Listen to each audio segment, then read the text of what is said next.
Jxmmy High Roller. Just uploaded. This play deserves an award. Let's check it out. Rookie of the Year, Most Improved Player, Sixth Man of the Year, Defensive Player of the Year, the Most Valuable Player, the Best Shooter of the Year. That's not a real NBA award, but it would be cool if it was. Oh, what is? In fact, if there was an end-of-season award for the NBA's best shooter, who would be the winner this season? Maybe Curry. Right? Maybe Duncan Robinson, Luke Kennard, Grayson Allen. They don't have it on Steph volume. Curry. Grayson Allen could be a good one though, but it's got According to some advanced metrics, there's actually one clear winner here. Crafted NBA, a site that curates some of the most interesting and insightful NBA metrics, has a stat called shot quality. It's a unique metric that you... What the fuck? Okay. This is some deep shit here. They really got really deep into this. 1 to 100 point uses scale. multiple variables like spacing crazy. and shooting efficiency and converts a player's shooting ability and shot selection into a point scale from 1 to 100. 1 being the worst, don't even think about putting up a shot. 100 being the best. Feel free to shoot any shot you'd like. Among point guards, Kyrie Irving has been one of the best shooters in the league this season with a shooting quality rating of 86.7. Among shooting guards, Sam Merrill of the Cavaliers has been the best shooter with a rating of 89.5. Duncan Robinson has been the best shooter at power forward. What is Sam Hauser has the highest score of any power forward this season. Underrated. And among centers, it is Karl Anthony Towns who has... Not surprised. Cat's a 3-point contest champion. When I see these, I'm looking at hella role players. We got some main guys. They're not showing number 1 for this one. It's probably gonna be Luka Doncic. Has been the best shooter with a shot quality rating of 80.1. It's gotta be Luka. Now, a rating of 100 is virtually unattainable. This means you're like a perfect shooter, and that's not even possible.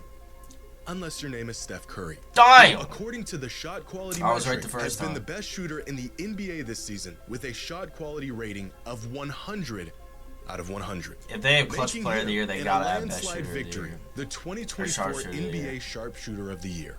But why stop here? Let's create some other NBA awards and find the rightful winners of the 2024 NBA season. This shit's getting lit. Hold on. Jimmy's cooking. Jimmy's cooking one up today. Another turnover for Utah. Edwards gets it. Yeah. Gave him a facial fracture. Insane. The hang time, the energy, the reactions. I mean, this has got to be the best play or singular moment from this NBA season. It was so good, it should have gotten some award or something. So let's give it one. The 2024 I Can't Believe That Just Happened Play of the Year award goes to Anthony Edwards for his dunk over John Collins. But we've got a lot of other awards to hand out here today. So let's bring them out and see our nominees. Our next award is the Kobe Bryant Get It Out the Net award for the player who is least likely to pass the ball once he gets it Michael in his Porter hands. Jr. And our nominees this or season Cam Thomas. Of course, Michael, the possession ends here, Porter Jr., Cam Thomas, Bojan Bogdanovic, Jeremy Grant, Klay Thompson, and Cam Whitmore. Now, the eye test alone will tell you more often than not when these guys touch the ball, their teammates have essentially 2 options. Crash the board or get back on D. But there's actually a pretty intuitive way we can determine the rightful winner of this award.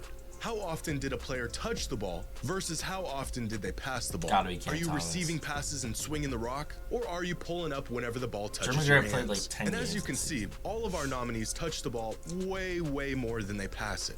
But there's one player that is head and shoulders above everyone else in this award, and that is Cam Whitmore. Among players who get at least 20 touches per game, Cam Whitmore is the only player in the entire league where the possession ends with him more than half the time. That's insane. For perspective, Michael Porter Jr. is notorious for not getting rid of the ball. And when he gets the ball, he passes it up 62% of the time, compared to Whitmore's 49%. Oh my God. Here's a chart of the best scorers in the NBA and their points per touch. Some players like Jokic and LaMelo aren't going to have a crazy number here because they're playmakers. They feed their teammates more than they feed themselves. But for the most part, stars around the league are floating between 0.3 and 0.4 points per touch. And then here's some of our nominees for this award. MPJ is just over 0.4 points per touch, along with Cam Thomas and Jeremy Grant. Klay and Bojan are near 0.45 points per touch. And then there's Cam Whitmore, who is averaging .51 points every time he touches the ball. That's pretty crazy. A staggering number, and one that rightfully earns him the 2024 Kobe Bryant Get It Out the Net Award. Now, our next award isn't really one you want to be the recipient of, and that is the David Wesley I Just Want This Game to Be Over. Ooh, I guess. Wait, what are the candidates? Now, most of you are probably wondering, who the hell is David Wesley? Well, David is the owner of the worst individual game performance since the NBA merger nearly 50 years ago. Dude, at least the worst statistical. Who had the worst game this season? I gotta get deep in my bag for this one, bro. Someone had a goose egg, bro. I know it. I forget, but I know someone this year had a goose egg. On April 12, 2001, in a game against the Nets, Wesley went 0 for 13 from the field with no free throws attempted, 1 rebound, 1 assist, and 4 personal fouls in 29 minutes. This is a Klay Thompson special. Himself a game score of negative 11.7. Still, to this day, an NBA record. And so it's only...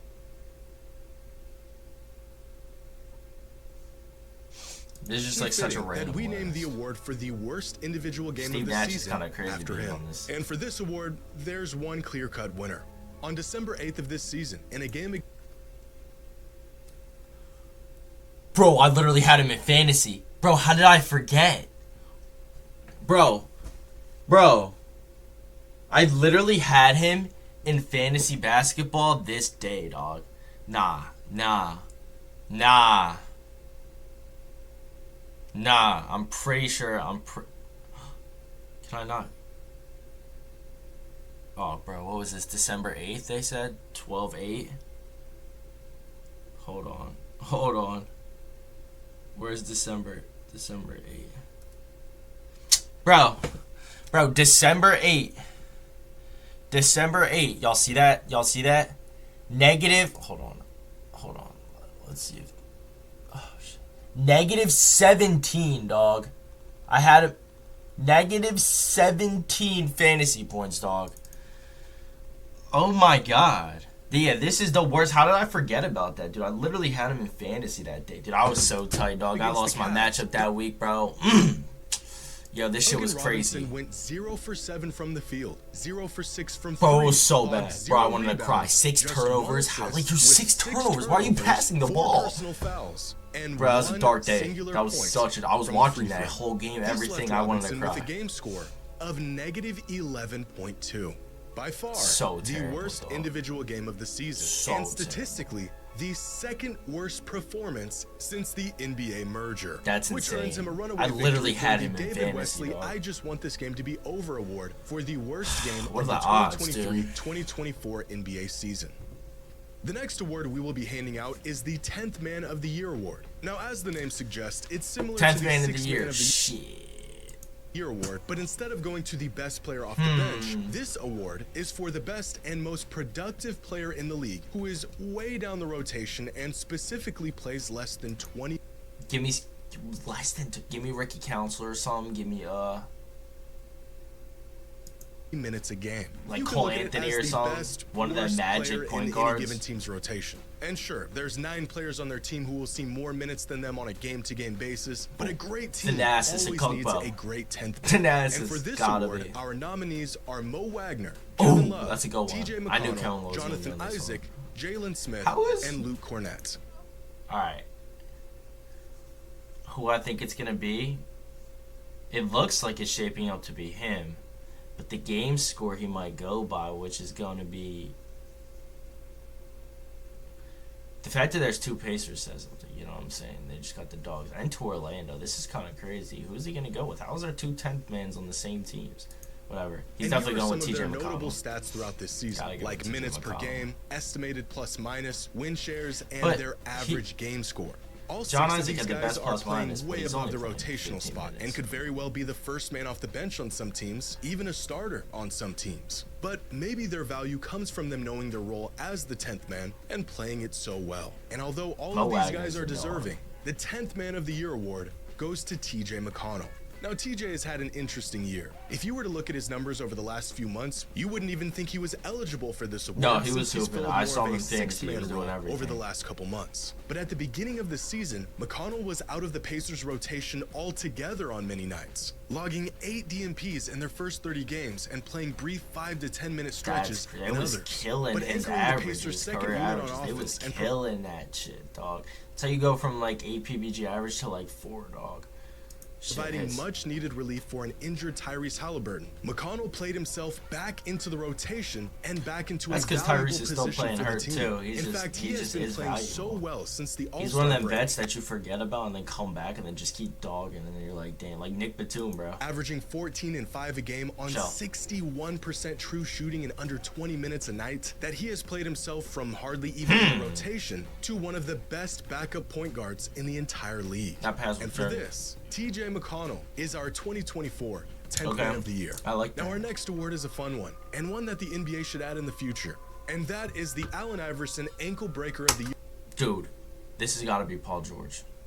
I don't care if it happened at the end of the year. Got to be Paul George. Someone got dropped hard for the most electric display of handles this season. I don't know. And here are if the it's nominees. Just display of Miles handles. McBride makes Evan Mobley touch Earth. Nah, Evan Mobley touched Earth twice this season? Bro, you 7'5", but how are you getting dropped by Somebody give Dillon Brooks a map. This one. This is it. This gotta be it, bro. This dude cooked like, bro. Got him. This is it. Look what? Huh? Yo, this has gotta be it. If it's not this, it's C's. I mean, he might get called lazy. Halliburton drops the rookie. Nah, fuck that. That was kind of hard, but nah, I don't think so. It's either Steph so far. If he puts Kyrie in here, maybe. Kyrie also cooked Dillon Brooks. Brandon Ingram puts Jordan Nwora in a spin cycle. That was a nice one. Ooh, I don't know, that was kind of nice. And he dunked that shit. Hold on, I take that back. But that's still not better than the current. On Jonte Porter, wow. Of course he's in this highlight. Lonnie Walker cooks the Celtics defense. This is definitely not. This was tough though. Got that ball on the string. On Drew Holiday too. That's tough. But I'm still giving that to Curry.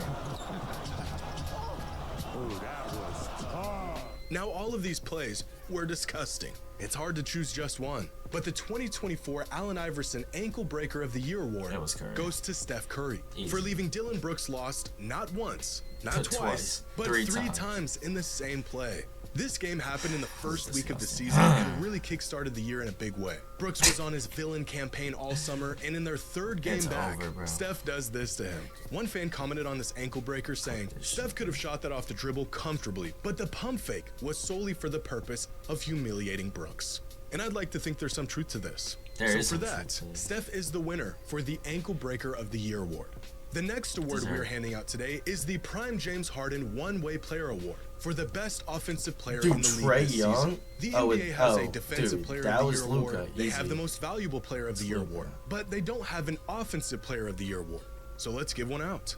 But there's a bit of a twist to this award, because it's not for just the best offensive player in the league this season. It is specifically for the player who had the largest gap between their offensive excellence and their defensive liability. It's going against everything we've been taught. Or This Dame, trophy will be the award for the player who loves to play offense but can't play defense worth a lick. Not and our Tyrese. nominees for this award are Tyrese Halliburton, Steph Curry, Trae Young, Jalen Brunson, Tyrese Maxey, and Damian Lillard. Now, intuitively, I think we can all have a good idea of who should win this award. But statistically, there's a really comprehensive way we can go about determining it's either one of these, and that's by using crafted NBA's offensive plus minus.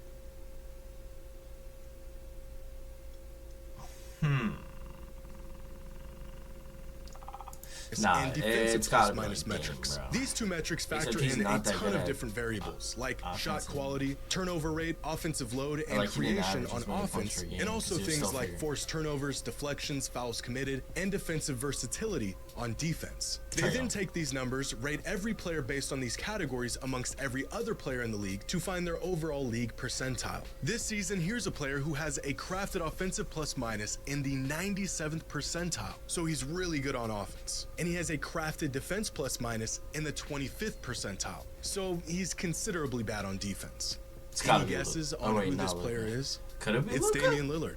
and the gap between his offense and defense isn't nearly as big as some other players. This is Jalen Brunson with a 99 on offense and an abysmal 14 on defense. I mean, still not nearly the worst. Here's Halliburton, Tyrese Maxey, Curry, and the 2024 James Harden One-Way Player of the Year award winner, Trae Young, who is in the 96th percentile on offense I switched my answer 5 times, so I did say Trae Young percentile on defense, and I'm making him one of the best offensive players in the NBA and literally the worst defensive player in the NBA.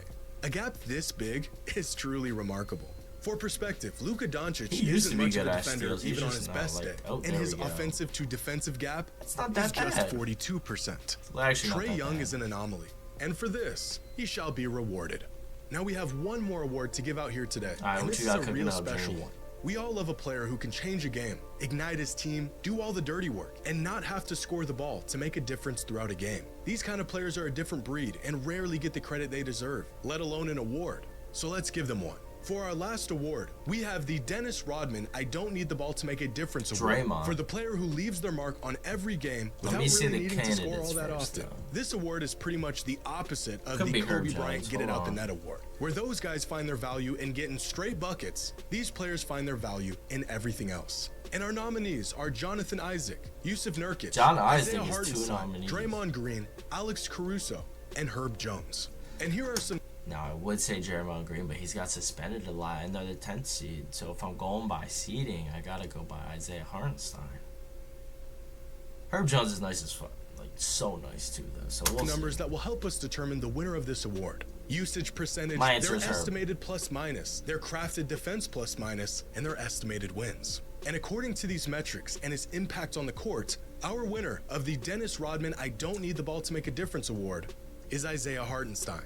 Despite scoring just 7.8 points per game on 11.7% usage this season, Hartenstein has an estimated plus-minus of plus 4.7, which ranks 14th in the entire league this season. His defense is also in the 99th percentile, putting him in company with some of the most effective defensive players in the league. And his near 8 points a game are coming off of exclusively cuts and rolling to the basket. So even when he scores, he's still filling his role as an absolute workhorse. An underrated passer, plays really well off the ball on both offense and defense, high energy, high motor. The dude is never afraid to go up and contest against anyone coming down the lane. And he has been the anchor to one of the better defensive units in the league this season. And for that, Isaiah is our 2024 Dennis Rodman I Don't Need the Ball to Make a Difference award winner.